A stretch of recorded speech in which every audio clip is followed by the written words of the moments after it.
the heart and soul behind every business. Stories. Welcome to Business Story of the Week, hosted by me, Joshua Laurie. From setbacks to comebacks, from tragedies to triumphs, we inspire entrepreneurs through conversations that matter. Witness the magic that turns dreams into reality. Whether it's your career, business, or life, your success is always one story away. This is Business Story of the Week. Hey, I'm Harmony Andar. You are tuning in Business Studio. All right, ladies and gentlemen, that is the man himself, Harmony. He's going to join us today. He's our guest for today. Of course, my name is Joshua. I am your host. Every week, every episode, we bring you a question. And today's question is we open up on quite a unique question because the question is, how is the mind like a courtroom, right? And how is it a courtroom with thoughts arguing for control? And how do you take control of that, and why, and how do you manage that, so to speak? Well, Harmony is the perfect guy to answer that question. Harmony Andar is a certified yoga instructor, meditation teacher, and Reiki master with over 22 years of legal practice and more than a decade of experience in yoga and holistic healing. Born into a spirituality family, Harmony bridges the worlds of law and spirituality, helping clients find balance and transformation through yoga, meditation, and mindfulness. Harmony, thank you for joining the show today. How are you doing? Yes, thank you for inviting me. Actually, this is a really deep topic and mostly in the middle of the needs of every person struggle about the meaning of the world and what's going on here and what will happen in the future. This topic always interesting for human beings, and some people have suffering for these kind of topics, and but this topic was answered ages ago, and but right now we have a lot of other information, and we just Yeah, basically, it's very important. Very important to talk about. Very important conversation to have today, especially in a world where we're so connected, but we're actually disconnected with ourselves, Harmony. And I think the goal today is to find that harmony inside of us. But Harmony, what was the? I want to start from the origins. I want to start from the beginning. What was the young Harmony like? What was a young Harmony like when it comes to spirituality? And how does that compare to your understanding of spirituality now? actually when we are just trying to find out the meaning of the world, and when you are just opening the world and working, and every time you are asking to yourself why, and I think at the end you can find what's going on and what's the core thing in this life, and why all these things happen. So why negativity, why positivity, why these kind of religions in everywhere, why we are fighting or so. But right now, yeah, I think I'm more peaceful, and because we haven't went deeper, and we haven't meditated enough, and we haven't tried to understand ourselves and who am I actually. And when we constantly asking ourselves, who am I and who am I? Am I this body? Am I this mind? Am I this person who occupies this position or so? Then you are finding out, and I am like a God, and I am everything, and everything happens in my mind, and everything depends on me. I mean, I am the ruler, I am the controller. If you find out these things, then even this leaves you. I love it. I love that, Harmony. I definitely subscribe to that. It's something that resonates with me. You talk about spirituality. Often we mistake that with religion, or we mistake with that with God. Really, when you're talking, you are the master of your own universe, right? Because we all have that universe in all of us. We control our own reality. So if there's when it comes to conversation with God, I believe you would agree, and it's also similar to what you said. There are bits and pieces of God in all of us. There is that control, and there's that power, there's that spirituality, and I think that is what we don't connect enough with. And I'm glad that you have that voice. We have a voice like you and leaders like you teaching that. Harmony, of course, you also have 22 years in legal practice, by the way. This is very interesting because you went from 22 years as a lawyer, as an attorney in the practice room, practicing law. How do you go from practicing law, which is so rigid, so straightforward, almost like it's so black and white, looking for inner peace, searching for inner peace, and teaching spirituality? What are some experience and lessons that you take from practicing legal law for 22 years that you bring today to your spirituality practice? And actually, I also try to be honest with myself and with my career, and I always trying to find out answer the question, why is that, and why criminals do this, and why this person behaved like that. And when you are going deeper and deeper, and you are finding out that that person is really not guilty, and that person only environment made him or her or them like this, and only this kind of approach created this person. In reality, there is no guilty person and there is no good person, because environment made it like that. In nature, we don't blame the tree. I mean, has branches like, I mean, lining to the north, some south, and it happens like this. It's just nature, and we cannot condemn them because of that things. And yeah, even Rumi says there is, I will wait you there where there is no right and no wrong. And if we achieve that state, then we are really powerful. And I always try to find out answer to this question. And I found out that these people are not guilty, and we cannot condemn them, and we cannot charge them for any crime or so. So therefore, I decided to go to a little bit, as I understood, a little bit more harmonic, more true practicing. Precisely. I Harmony. yeah. Literally your name, Harmony. Finding that harmony on all of that. I love how you said that because there are no bad person. No one is born bad. No one is born good. No one is born poor. No one is born rich. It's just life, and it's just the cards that you were dealt, the environment that we grew up in, and like it's much of it is not our fault. Much of it is out of our control, but there is still so much left that is in our control, which is our inner peace.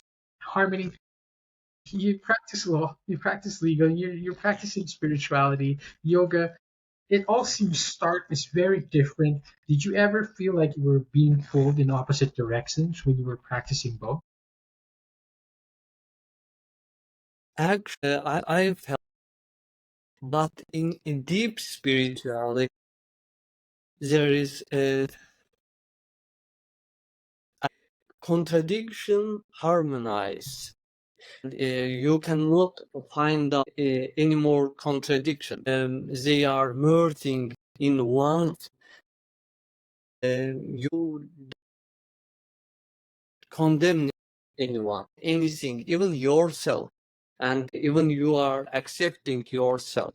Yes, sometimes in this life, when you are really engaging in something and you are seeing that your mind, agitated or a little bit worried or so, but you are accepting it because it's as a human being, we should do it like that.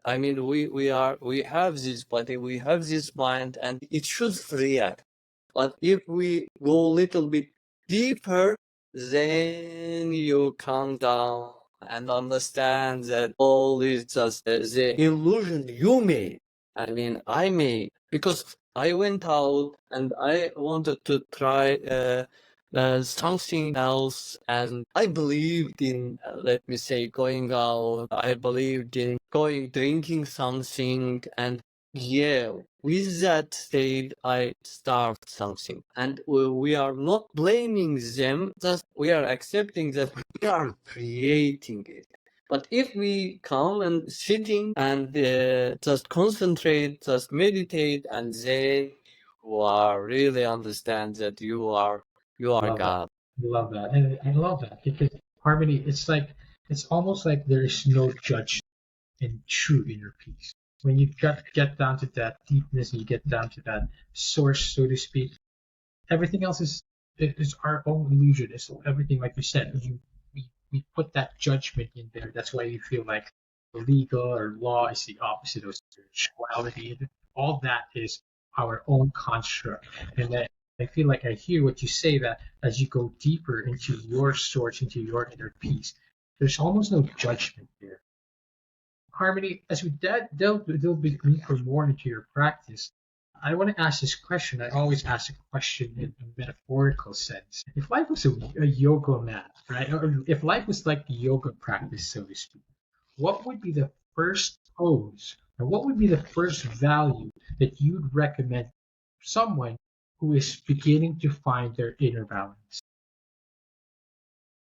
When actually the meaning of the yoga, the meaning of the yoga is unity. By understanding unity, we need a little bit go to deeper and to find our consciousness, our awareness.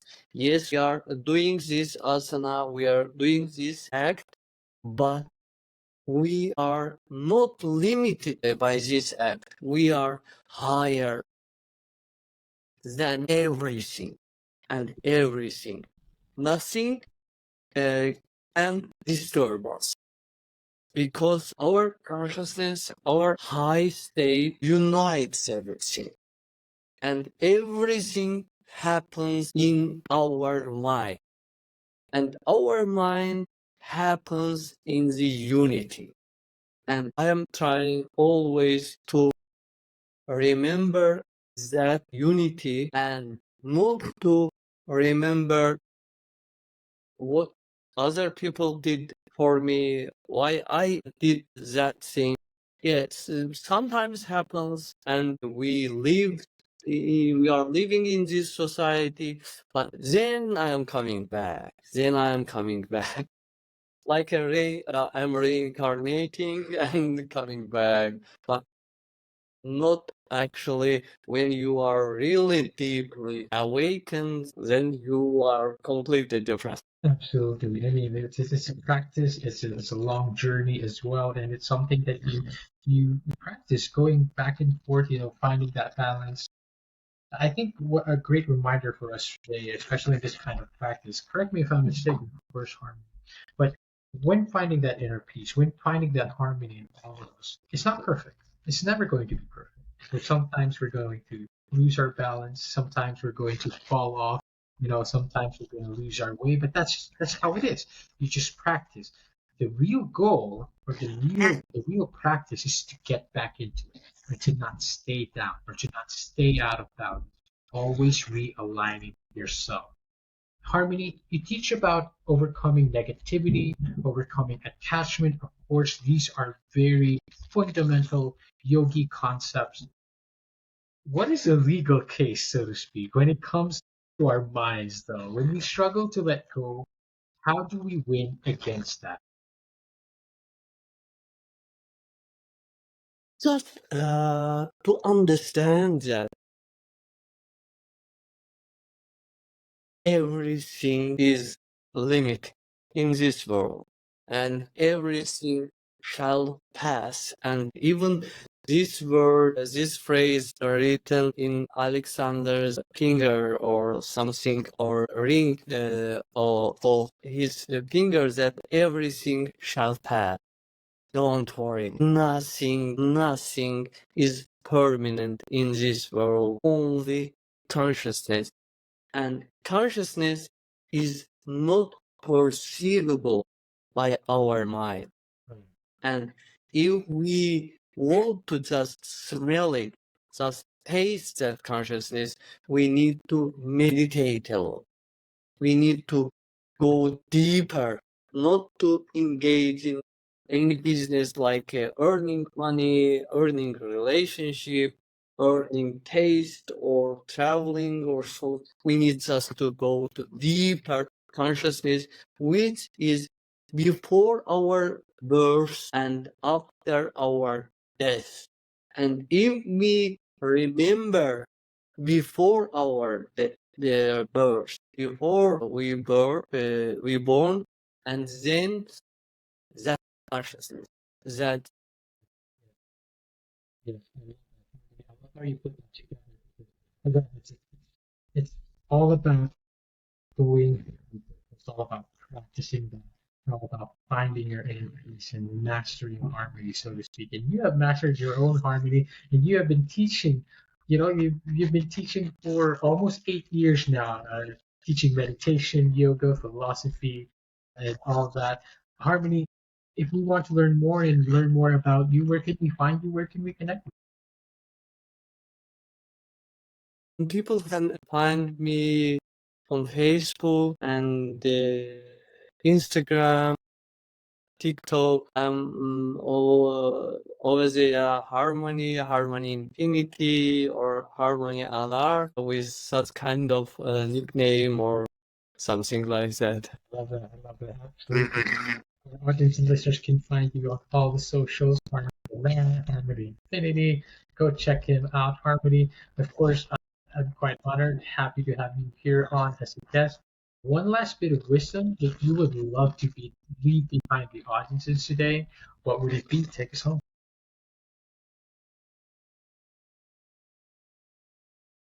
I would just tell them, don't accept anything as a real, especially negativity, especially the, ambition or so.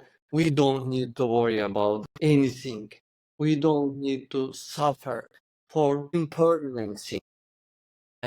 Not think like forever. We don't need to suffer for them. And why we are suffering because of our career? Why we are suffering because of our money? And why we are suffering because of our body, which is not permanent? And we are always trying to eat healthy food and healthy environment, and um, doing sport or something like that. Why we need to make ourselves suffer like this, which is not permanent? It will leave us, uh, maybe 100 years. Why we need to suffer for these things that is not permanent? And we absolutely sure that this body is not forever. This mind is not forever. Why we are worrying for this kind of impermanent thing? Everything will perish, but also what's important is the now, because you create your own reality, you shape your own destiny. And Harmony, that is all. It's fascinating. I love that you talk about that. I love that there are voices who continually teach about these things, because we need this. This is very important in our lives and very essential to our growth. and our well-being. Harmony, thank you so much for being on the show. Anything else with Thank this? you. Anything else you'd like to mention? I just at the end would like to mention that everyone has this being. Just dig in deeply. That's it. That's it. That's it. Go in, just look for it. Go search for that inner peace, that deeper meaning that we are all looking for. It's all inside of us. And of course, if you need help, to go look for that. Dig deeper. Harmony's right there. Go connect with them. Let him know. Let us know on the show. Let us know down in the comments below. What do you think about this episode? What do you think about this interview? Harmony, thank you for coming on the show. This has been quite fun. Thank you. Fantastic. To all our audience and listeners out there, I hope you guys enjoyed this episode. And we will see you on the next one. Bye-bye. All right, so here's the thing. We try to get a little bit better every day, but we can't do it without you. So if you like the video, make sure to like and subscribe below. And if you have any comments, just leave them in the space under.